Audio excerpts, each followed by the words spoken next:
안녕하세요. 김니니 마케터입니다. 오늘은 오랜만에 화장품 업종의 광고 어떻게 해야 하는지, 광고를 처음 진행하시거나 진행 중이신데 앞으로 어떻게 광고 해나가야 할지 모르는 분들을 위해 제안 영상을 준비해봤습니다. 브랜드마다 조금씩 광고 방향의 차이는 있겠지만 오늘 말씀드릴 제안 내용대로만 하셔도 기본적으로 어느 정도 성과를 기대하실 수 있을 것 같습니다. 자료 분석, 타겟 분석, 그리고 매체를 어떻게 진행해야 할지에 대한 순으로 말씀드리겠습니다. 먼저 자료 분석 내용입니다. 진행 중인 한 신규 화장품 브랜드를 예시로 말씀드리도록 하겠습니다. 월, 화, 수요일에는 결제량이 증가하고 주말에는 결제량이 감소하는 경향을 보입니다. 그리고 시즌별로 봤을 때에는 여름에 판매량이 감소합니다. 성별과 연령대별 구매율로 봤을 때는 남성이 유입당 결제율은 높았고 전체적인 구매자를 봤을 때에는 여성이 더 높았습니다. 31세에서 45세 연령대가 주요 고객층으로 구매력이 가장 높은 것으로 파악됐습니다. 그럼 자료 분석을 가지고 어떤 타겟을 집중적으로 광고해야 할지 말씀드리겠습니다. 주말마다 구매율이 낮아지는 특성이 나타나므로 주말에는 광고 노출을 아예 꺼버려서 구매율이 떨어지는 요일에 불필요한 광고비 지출을 줄이고 평일에만 예산을 집중하여 광고를 진행하는 것을 제안드렸습니다. 또 남성과 여성으로 그룹을 분리하여 운영함으로써 성별별로 효율을 정확하게 측정하고 도출되는 데이터에 따라 추가적으로 진행하는 디스플레이 광고나 이후 광고 운영 시 소고점이나 타겟 운영에 도움이 될 수 있도록 세팅을 추천드렸습니다. 연령별과 성별별로 화장품을 구매할 시 어떤 점을 충족하길 원하는지, 제품별로 어떤 연령대의 구매가 많은지 등 니즈를 정확하게 파악하여 매체를 선정해야 합니다. 그러면 이제부터 매체를 어떻게 운영해야 할지 구체적인 전략을 말씀드리겠습니다. 먼저 검색 광고 전략입니다. 파워링크에 대한 설명입니다. 검색 광고의 특징은 100% 타겟팅 광고이며 경쟁사와 동시에 노출되는 실시간 경쟁 광고라는 점입니다. 네이버 파워링크는 CPC, 즉 클릭당 비용이 발생하는 과금 구조입니다. 직접적인 키워드 설정이 가능하며 다양한 확장 소재를 통해 제품의 장점을 광고에 녹여내는 작업이 필요합니다. 이를 통해 경쟁사와 비교하여 보다 넓은 광고 지면을 활용한다면 광고의 매력도가 상승할 것입니다. 이런 식으로 키워드별로 캠페인을 생성하고 기기별, 상품별로 그룹을 나누고 소구점이 될 만한 문구들을 제목으로 설정하고 여러 확장 소재들을 통해 넓은 노출 지면 확보와 주목도를 이끌어낼 수 있게 됩니다. 화장품 업종의 경우 모바일의 검색량과 전환율이 더 높기 때문에 PC와 모바일로 분리하고 예산 비중은 모바일에 더 두는 것이 좋습니다. 그리고 브랜드 인지도가 약한 상태이기 때문에 파워링크에도 3위에서 5위 상순위에 노출시켜 인지도를 높이고 클릭률 향상을 유도하는 전략을 제안했습니다. 쇼핑 검색 광고의 경우 키워드를 직접 설정하는 방식이 아닌 제품명을 설정하여 광고를 진행합니다. 제외 키워드를 활용하여 특정 키워드에서는 광고 노출이 불가능하도록 설정하는 작업이 필요하며 적절한 제외 키워드 설정 시 광고 효율이 상승하게 됩니다. 그래서 쇼핑 검색 시에는 이 제외 키워드 기능을 꼭 활용하시길 추천드립니다.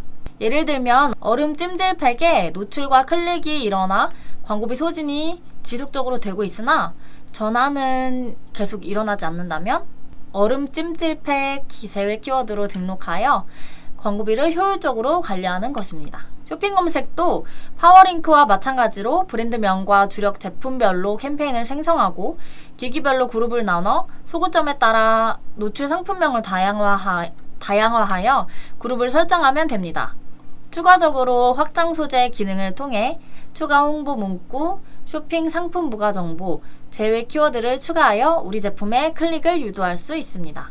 그리고 이디야가 매출이 잘 나오는 스타벅스 옆에만 입점하는 전략으로 가격 경쟁력을 바탕으로 성장하였던 것처럼 우리 제품도 최대한 상위 업체와 노출을 겹치게 하여 브랜드 인지도와 함께 우수한 제품 성능을 통해 제품 로열티를 형성하는 전략을 제안드렸습니다. 다음은 DA 전략입니다. DA에서는 눈에 띄고 확 끌릴 수 있는 문구로 만든 소재 제작이 매우 중요합니다. 이런 식으로 포인트 문구를 기획하고 그것을 활용하여 소재를 제작하게 됩니다. 소재 제작하는 꿀팁은 제가 이전 영상으로 자세히 올려놓은 것이 있으니 아이카드 참고하셔서 소재 관련한 부분은 그 영상 보시고 참고해 주시면 좋을 것 같습니다. 화면에 보이는 광고 형태는 네이버 브랜드 검색 광고입니다. 브랜드 검색 광고는 브랜딩에 특화되어 있는 광고 상품입니다. 네이버 검색 시 최상단에 노출되어 매우 우수한 광고 구자를 보유하고 단독 노출이 가능한 특징이 있습니다. 그래서 브랜딩을 위해 브랜드 검색 광고와 네이버 GFA 광고를 병행할 것을 제안드립니다. 최대한 브랜드를 노출시켜 소비자들의 머리에 인식시키는 작업입니다. 배너 광고는 쉽게 생각하면 전단지 광고라고 생각하시면 될 것 같아요. 전단지를 배포하고 우리 매장에 고객이 방문하길 유도하는 작업이라고 생각하시면 됩니다. GFA와 브랜드 검색 광고를 이런 메커니즘으로 병행 운영하여 브랜딩 작업을 진행한다면 장기적으로 성공에 도움이 될 것이라고 생각합니다. GFA로 배너를 노출시키고 검색을 유도한 후에 같은 플랫폼인 네이버로 검색 시 최상단에 노출되는 브랜드 검색 광고로 2차 브랜딩 진행을 통해 시장에서의 입지를 명확하게 확보할 수 있습니다. 네이버 GFA는 다양한 구자가 존재하기에 내가 정확하게 목표로 하는 타겟층이 집중된 곳에 광고를 노출시켜야 합니다. 잠재 고객의 관심사가 맞는 배너 광고가 가능하고 세밀한 타겟팅 설정과 실시간 광고 입찰이 가능합니다. 정확한 타겟팅과 소재 제작이 핵심이라고 할 수 있습니다.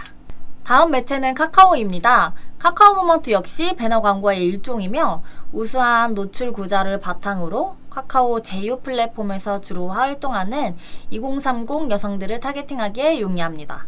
이 역시 제품이 잘 부각되는 소재 제작이 필수적입니다. 제품을 고려하여 두 가지 타겟을 선정하여 소재를 제작할 것이며 남성의 경우 깨끗한 피부를 이성이 선호한다 와 같은 남성에게 어필 가능한 소고점 위주로 배너를 제작할 것이고 여성의 경우 실제 후기 활용 및 근거를 바탕으로 신뢰도를 관리할 계획이라고 제안했습니다. 카카오 모먼트의 경우 우리가 타겟팅해야 하는 여성, 특히 2030이 강세를 보이며 실제로 세팅을 통해 그들을 타겟팅할 수도 있습니다. 과학적으로 증빙된 잘 준비된 시각 자료를 활용한다면 충분히 효율적인 광고 집행이 가능합니다. 마지막으로 SNS 광고인데요. 화장품 업종은 SNS 광고에서 특히 효율이 잘 나오는 편이기 때문에 SNS 광고는 기본적으로 꼭 해주시는 것을 추천드립니다.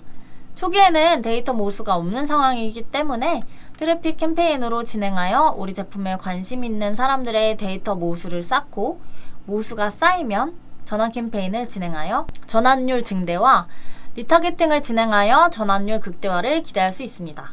우리 제품에 관심을 보일 것 같은 사람이나 관심을 보였던 사람에게 노출한다면 광고 효과는 더 커지겠죠? 보시는 것처럼 광고 목적과 타겟에 따라 노출 위치, 연령, 성별, 관심사, 리타겟팅 등 세밀하게 세팅할 수 있으므로 우리 광고의 목적에 따라 세팅을 진행하면 될 것 같습니다.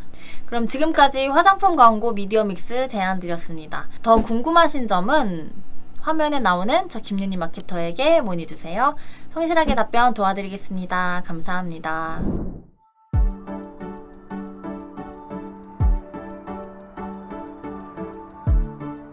구독과 좋아요는 컨텐츠 제작에 힘이 됩니다.